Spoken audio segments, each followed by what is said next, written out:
It's always a wonderful day when I get to sit down here and talk to you about the latest leaks. And oh boy, Apple has sprung several leaks. There's the new 16-inch MacBook Pro. There's the product red, or wait, scratch that, China red iPhone XS edition. We've got the entire scoop on the 2019 iPhones. Basically, Apple's entire product line for 2019 in this video. Let me spoil the September event for you. Let's go. First thing with very little substance behind it is the China red iPhone. Now, a poster on Weibo that's known for leaking things has apparently shared some info regarding a new red color that Apple is selectively releasing in China only. And this poster says it'll be the China red edition. Oh boy, I don't know if that'll go over well, but could it work that Apple releases a specific version of the iPhone just for the Chinese market where they're actually doing really bad in compared to the rest of the world? Possibly. I would love to see that. The interesting thing is this will not be a product red iPhone, just a red iPhone XS for China. The leaker claims Apple will be releasing these at the March 25th event, and this is just to rekindle sales of a model that's not doing so well right now. And oh boy, this is the cheddar. This is the absolute gold of this video.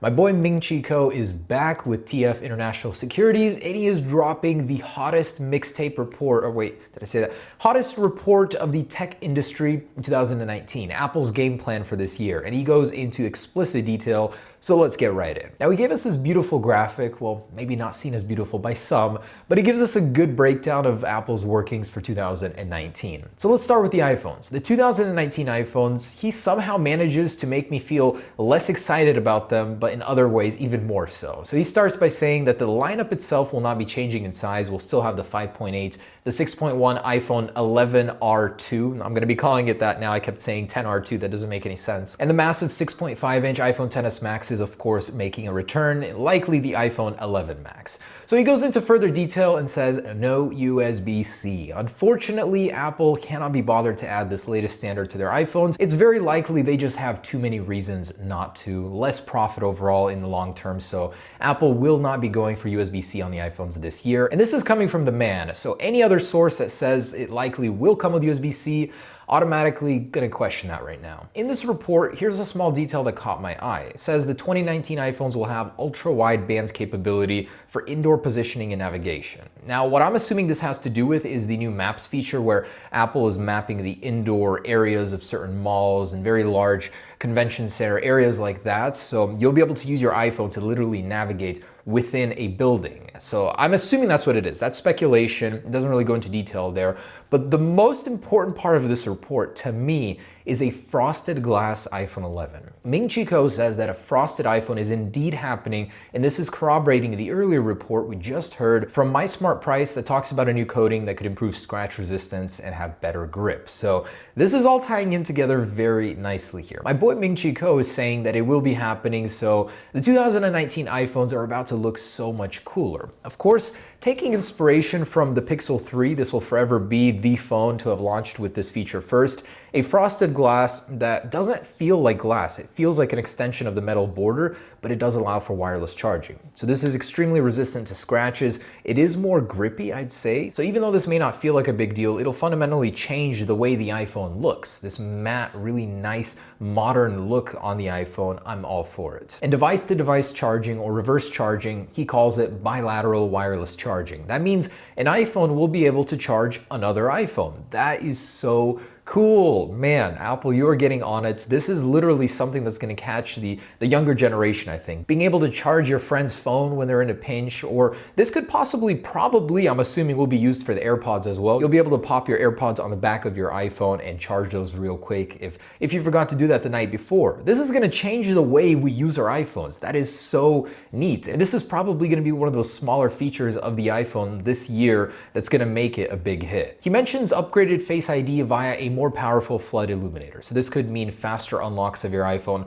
more accurate, more secure, and so on. Always great to see some improvements to a system that already works so well. And he does mention larger batteries. So this all ties in again with that camera design. Because Apple's going with that new horizontal look, the Android look camera, they're gonna have more room inside of the iPhone for a more rectangular shaped battery, no more of that L-shaped crap. This is gonna be an actual huge battery, one of the first and largest just normal batteries inches in an iPhone, I think. And how that translates to battery life, we don't know. Again, it's so hard to tell because everything changes basically inside of a new iPhone. Things that you think would be more efficient aren't so, and vice versa. So you really can't tell. Even if it's a bigger battery, that doesn't always mean better battery life. And of course, he confirms that triple lens camera. So in case you had any doubt about that happening, Ming-Chi Kuo, the iPhone rumor god, is saying so. So yes, it is happening. Ming-Chi Kuo briefly covers the iPads. He says no new iPad Pros, but the iPad Mini 5 is indeed coming, and the cheaper $329 iPad budget model will be getting a refresh with slimmer bezels, very likely. A 10.2-inch display is replacing the 9.7 existing one. So there really isn't much you can do with the design that changes, but it could mean slimmer bezels. And most notable here is a 16-inch MacBook Pro. 16 to 16.5 inches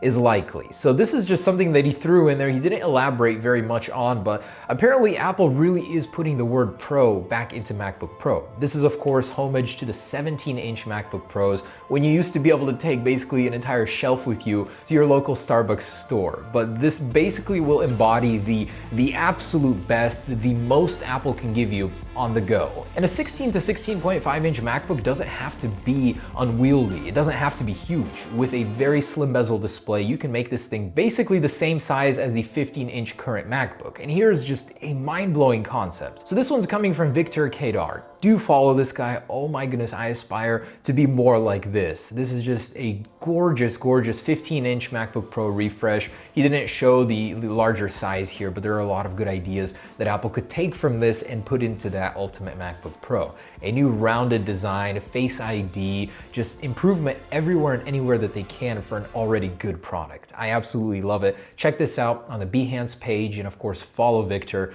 in the description below. I personally think the 17-inch laptops are going to be making a resurgence here. So first off, LG Gram has released their 17-inch one. Now Apple will be following suit. You're going to see an industry trend change here with larger laptops, bigger screens than ever before, just because the technology has finally caught up to where the bezels can get shrunk. Also briefly mentioned is that Apple is working on a standalone display, a 6K 31.6-inch monitor. This is of course going to go with the new Mac Pro, which he says Apple is working on heavily and will be releasing in 2019. So they mentioned this before. Now this is the year when that comes to fruition, and honestly, I need it. I do not like my iMac Pro. That thing is laggy, especially with the 18-core processor. The clock speeds are low. What was I thinking? For editing, that's terrible. So I can't wait to get that. The Mac Pro is going to revitalize computers for Apple once again, and he mentions it'll be easy to upgrade. So Apple's gonna make this thing modular. You'll be able to replace parts and upgrade them instead of having this hulking trash can sitting on my desk that I cannot upgrade. So